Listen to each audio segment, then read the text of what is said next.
कम everyone. Last lecture में हमने अपना जो चैप्टर है S and P block element इसको एंड कर लिया।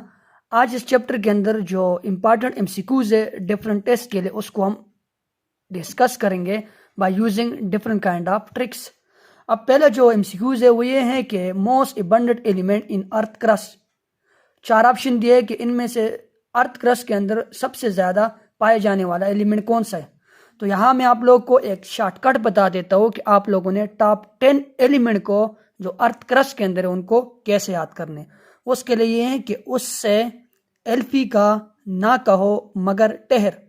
अब उससे का मतलब है oxygen, silicon, aluminium, iron, calcium, sodium, magnesium, potassium, titanium and hydrogen. ये टॉप 10 एलिमेंट हो गए अर्थ क्रस्ट के अंदर। अब एक्सरसाइज के अंदर भी आप लोग के एक एमसीक्यूज है कि मोस्ट अबंडेंट मेटल, वहां पर मेटल का पूछे, यहाँ पर एलिमेंट का। अगर मेटल आ जाए तो मेटल में फिर हम एल्युमिनियम को क्लिक करेंगे, लेकिन यहाँ पर चूंकि एलिमेंट का पूछे और मैंने आप लोग को ट्रिक में भी बता दिया कि टॉप 10 एलिमेंट में जो पहले एलिमेंट है दैट इज ऑक्सीजन, और हीलियम जो है ये यूनिवर्स के अंदर अबंडेंट फॉर्म में पाए जाते हैं। इस तरीके से हम पहले एमसीक्यूज को मुख्तलिफ साथ में ट्रिक सीख कर उसको डिस्कस कर सकते हैं। अब दूसरा एमसीक्यूज है which one would you classify as more metallic. इनमें से सबसे ज़्यादा मेटालिक कैरेक्टर या मेटालिक कौन सा एलिमेंट होगा। अब मेटालिक कैरेक्टर ग्रुप में टॉप टू बॉटम आने से मेटालिक कैरेक्टर इंक्रीज होते हैं और पीरियड में लेफ्ट टू राइट जाने से मेटालिक कैरेक्टर डिक्रीज होते हैं। अब अगर आर्सेनिक, बिस्मथ, कार्बन और एंटीमनी को हम देख ले तो कार्बन ग्रुप 4 में पाए जाते हैं और बाकी जो 3 एलिमेंट है वो ग्रुप 5 में पाए जाते हैं। लेकिन मैंने लेक्चर में भी पीछे जो हम चैप्टर को डिस्कस कर रहे थे उसमें मैंने कहा था कि ये जितने भी एलिमेंट होते हैं किसी भी ग्रुप के टॉप के ऊपर उनका जो बिहेवियर होता है दैट इज पेक्यूलियर बिहेवियर। अब अगर आप लोग बोलोगे तो कार्बन ज्यादा हो जाएगा, लेकिन कार्बन चूंकि टॉप पर है तो उसको हम नॉन मेटालिक में इंक्लूड कर लेते हैं। अब ग्रुप 5 में आते हैं और ग्रुप 5 में जब हम ऊपर से नीचे आएंगे तो मेटालिक कैरेक्टर बढ़ेगा। Nitrogen, phosphorus, arsenic, antimony and bismuth. तो बिस्मथ हमारे पास क्या हो जाएगा, मोस्ट मेटालिक एलिमेंट हो जाएगा। कहां पर, इन सारे एलिमेंट के अंदर, क्योंकि बिस्मथ जो है ना वो सबसे नीचे, ऊपर से नीचे की तरफ जब हम आएंगे तो मेटालिक कैरेक्टर क्या होगा, बढ़ता जाएगा। अब तीसरा जो एमसीक्यूज है वो है कि कैल्शियम एमसीक्यूज है वो है calcium is found in nature as calcium sulphate dot 2H2O का कमर्शियल इसका नाम क्या है। अब नीचे Epsom salt, dolomite, magnesite and gypsum. आप लोग को जो बाकी उनको भी सीखने चाहिए। अब एप्सम साल्ट का फार्मूला है magnesium sulphate dot 7H2O, dolomite का फार्मूला है कैल्शियम कार्बोनेट, मैग्नीशियम कार्बोनेट, मैग्नीसाइट का फार्मूला है मैग्नीशियम कार्बोनेट, और जिप्सम जो होता है वो कैल्शियम सल्फेट डॉट 2H2O होते हैं। तो इसका जो करेक्ट ऑप्शन है दैट इज जिप्सम। अब MCQs number 4, which of the following is more soluble. अब सॉल्युबिलिटी हमने डिस्कस की। सॉल्युबिलिटी के लिए मैंने आप लोगों को लेटेस्ट एनर्जी, हाइड्रेशन, इंथैल्पी वाली बात भी की थी, लेकिन शॉर्ट से तरीका मैंने ये कहा कि साइज मिसमैचिंग, साइज मिसमैच, यानी केटाइन और एनाइन के दरमियान जितना साइज मिसमैच करेगा तो उतनी हमारे पास सॉल्युबिलिटी जो होगी वो बढ़ेगी। अब हाइड्रोक्साइड का जो साइज है वो स्मॉल है, हाइड्रोक्साइड का साइज क्या है, स्मॉल है। सिमिलरली हम यहाँ से ग्रुप 2 के हाइड्रोक्साइड हमने लिखे हुए अल्कलाइन अर्थ मेटल के, that is beryllium, calcium, magnesium और साथ में लिथियम। अब लिथियम का साइज तो स्मॉल आ गया, लिथियम को तो यहाँ से हम निगलेक्ट ही कर लेंगे। अब बेरिलियम का साइज छोटा है। सिमिलरली नीचे की तरफ हम आएंगे तो कैल्शियम का साइज बढ़ेगा और मैग्नीशियम का साइज और बढ़ेगा। अब मैग्नीशियम का साइज ये है और साथ में हाइड्रोक्सल का साइज ये है, तो जितना साइज मिसमैच करेगा सॉल्युबिलिटी उतनी बढ़ती जाएगी।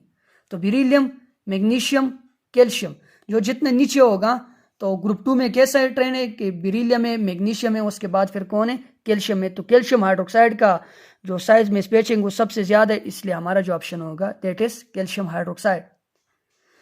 अब 5वां एमसीक्यूज है which of the following is known as coinage metal.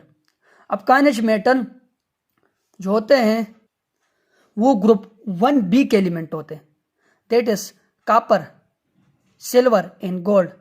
अब इसमें जो हमारे पास ऑप्शन है वो है ऑल का है। अब इसको कॉइनेज मेटल इसलिए बोलते हैं because they are using in making coin due to their malleability. इस वजह से इसको हम बोलते हैं काइनिज मेटल। 6 MCQs है that is oxide which is paramagnetic. इनमें से कौन सा ऑक्साइड होगा दैट इज पैरामैग्नेटिक। अब पैरामैग्नेटिक ऑक्साइड के लिए या पैरामैग्नेटिक सब्सटेंस के लिए आपको पता होना चाहिए कि उस जो मॉलिक्यूल होगा, वो जो कंपाउंड होगा दैट इज, उसके अंदर जो इलेक्ट्रॉन होंगे वो 8 होंगे यहाँ पर केस में। लेकिन आप लोगों ने देखना है कि ऑक्सीजन, फिर आप लोग का सवाल बनेगा कि सर ऑक्सीजन में तो इवन नंबर है दैट इज स्टिल पैरामैग्नेटिक, लेकिन यहाँ पर हम ऑक्साइड की बात कर रहे हैं। तो जिसमें 8 नंबर इलेक्ट्रॉन होंगे वो हमारे पास क्या होगा, पैरामैग्नेटिक। अब सोडियम के अंदर जो इलेक्ट्रॉन है दैट इज 11 और ऑक्सीजन के अंदर जो इलेक्ट्रॉन है दैट इज ऑक्सीजन के एटॉमिक नंबर क्या है, ऑक्सीजन के एटॉमिक नंबर 8, दैट इज 8। तो यहाँ पर हमारे पास जो 11 और 8। अब पहले वाले में अगर आप लोग देखो सोडियम नॉर्मल ऑक्साइड, सोडियम के अंदर 11 इलेक्ट्रॉन, 11 11 22 और साथ में ऑक्सीजन वाले 8 मिल जाएंगे दैट इज 30। अब सोडियम परऑक्साइड की अगर हम बात करेंगे तो 11 11 22 और साथ में 8 और 8 16, यहाँ पर 38 हो जाएंगे। अब यहाँ पर आ जाएंगे तो ऑक्सीजन वाले 8 और 8 16 हो जाएगा और साथ में 11 तो 27। तो ये जो हमारे पास सुपर ऑक्साइड है किसका, सोडियम का, it is known as paramagnetic. आप लोगों ने एमसीक्यूज को देखना है कि मैं जो बोल रहा हूँ उसके अगेंस्ट तो कोई एमसीक्यूज के ऊपर टिक नहीं लगा रहा, उसको आप लोगों ने फिर करेक्ट करने अगर मुझसे कोई गलती हो जाए। अब विच of the following has high electron affinity, किसकी इलेक्ट्रॉन एफिनिटी ज्यादा होगी। जब मैं इलेक्ट्रॉन एफिनिटी पढ़ा रहा था तो मैंने आप लोगों को यहाँ ये कहा था कि electron affinity is directly proportional to water. Electron affinity is directly proportional to positive charge and inversely proportional to negative charge.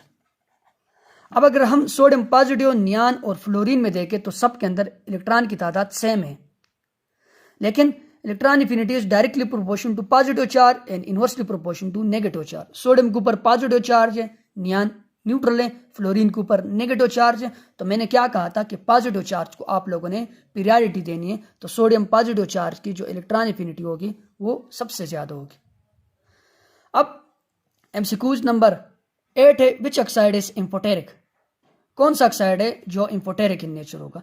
तो इंफोटेरिक के लिए आप लोगों ने याद रखनी है कि वो वाला मेटल, मेनली ये सारे जो है ना ये फ्लक्स के मुताबिक क्या है, एसिडिक है। अगर आप लोग वहां पर देखो, क्योंकि ऑक्साइड ऑफ मेटल क्या होते हैं हमारे पास बेसिक होते हैं, ऑक्साइड ऑफ नॉन मेटल हमारे पास एसिडिक होते हैं, किसके मुताबिक, लक्स फ्लड के मुताबिक।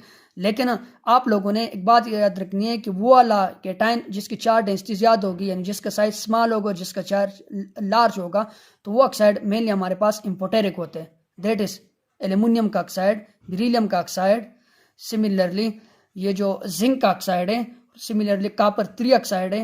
ये जो सारे हमारे पास ऑक्साइड होते हैं दे आर इंफोटेरिक ऑक्साइड। तो पोटाशियम कौन सा ऑक्साइड है यहाँ पर, potassium normal oxide, magnesium oxide, साथ में जिंक ऑक्साइड, कैल्शियम ऑक्साइड। तो पोटाशियम, मैग्नीशियम और कैल्शियम हमारे पास क्या है, बेसिक ऑक्साइड है, और सिमिलरली जो जिंक है दैट इज इंफोटेरिक ऑक्साइड। अब जो एमसीक्यूज नंबर 9 है that is lithium react with air to form. अब लिथियम मैंने क्या कहा है आप लोगों को, बार बार मैं ये वर्ड दोहरा रहा हूँ कि जितने भी टॉप के एलिमेंट होते हैं दे आर पिक्यूलियर, इनका जो बिहेवियर होता है वो बाकी सारे ग्रुप से क्या होता है, अलग होता है, अजीब सा बिहेवियर होता है, एक महसूस बिहेवियर होता है। अब लिथियम जब एयर के साथ रिएक्ट करते हैं तो लिथियम नॉर्मल ऑक्साइड तो बनता ही बनता है, इसके साथ एटमॉस्फेयर में जो हमारे पास नाइट्रोजन होता है उसको ये नाइट्राइड की फॉर्म में कन्वर्ट करके लिथियम नाइट्राइड भी हमारे पास अवेलेबल हो जाता है। तो लिथियम जब एयर के साथ रिएक्ट करते हैं तो 2 प्रोडक्ट बनते हैं, एक लिथियम ऑक्साइड और दूसरा लिथियम नाइट्राइड। तो हमारा जो ऑप्शन होगा that is both A and B. अब एमसीक्यूज नंबर 10 है that is largest second ionization energy, किसकी सेकंड आयनाइजेशन एनर्जी सबसे ज्यादा होगी। अब अगर हम देख ले तो ऑक्सीजन का जो इलेक्ट्रॉन है दैट इज 8 इलेक्ट्रॉन, और उसकी जो वैलेंस शेल इलेक्ट्रॉनिक कन्फिग्रेशन है वो यहाँ पर मैं लिख ले तो सबके एक एक करके मैंने यहाँ पर सबके इलेक्ट्रॉनिक कन्फिग्रेशन लिख लिए। ये ऑक्सीजन के 2s2 2p4, ये फ्लोरीन के 2s2 2p5, ये नियान के 2s2 2p6, और ये सोडियम के 2s2 2p6 और साथ में 3s1। अब फर्स्ट इलेक्ट्रॉन एफिनिटी अगर हम देख लें तो इलेक्ट्रॉन एफिनिटी के आयनाइजेशन एनर्जी, सॉरी यहाँ पर पूछिए second ionization, first ionization energy उसकी ज्यादा होगी जो फुल फिल ऑर्बिटल होगा, उसके बाद हाफ फिल होगा, और उसके बाद हमारे पास पार्शियल फिल आएगा। तो फर्स्ट आयनाइजेशन एनर्जी का अगर हम बात करें तो वो किसकी ज्यादा हो जाएगी, वो नियान की ज्यादा हो जाएगी, सिमिलरली यहाँ से एक इलेक्ट्रॉन निकला हुआ, इसकी जो इलेक्ट्रॉनिक कन्फिग्रेशन है, अगर हम सेकंड की बात करें तो फिर वो 2p5 हो जाएगी, इसकी यहाँ पर 2p4 हो जाएगी, इसकी यहाँ पर 2p3 हो जाएगी। लेकिन यहाँ पर अगर हम सोडियम से फर्स्ट आयनाइजेशन से ये निकाले सेकंड आयनाइजेशन, फिर ये हो जाएगी 2p6 हो जाएगी। तो अब इलेक्ट्रॉनिक कन्फिग्रेशन को देख लो तो ये फुल फील्ड है, ये हमारे पास पार्शियल फील्ड है, ये भी पार्शियल फील्ड है, और ये हमारे पास हाफ फील्ड है। तो फिर सबसे ज़्यादा जो आयनाइजेशन एनर्जी होगी सेकंड वो सोडियम की हो जाएगी। उसके बाद हमारे पास किसकी हो जाएगी, उसके बाद ऑक्सीजन की हो जाएगी।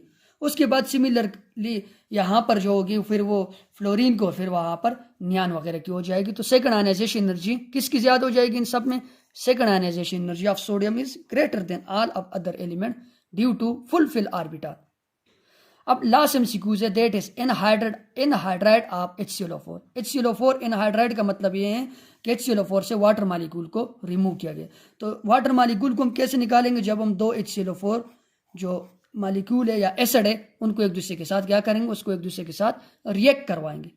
तो एक HClO4 ये हो जाएगा, दूसरा HClO4 ये हो जाएगा, HClO4 और HClO4। जब हम इससे वाटर को निकाल लेंगे H2O को, तो 2 हाइड्रोजन निकल गए और साथ में 1 ऑक्सीजन निकल गया। तो इसका जो एनहाइड्राइड होगा वो होगा Cl2O7। ये हमारे पास सारे के सारे एमसीक्यूज है जिसको हमने डिस्कस कर लिया। अब इसके बाद हम डिटेल से अपने नेक्स्ट चैप्टर को स्टार्ट करेंगे और उनमें एंड में जो हमारे पास एमसीक्यूज होंगे उनको भी सॉल्व करेंगे। Thank you for watching my videos.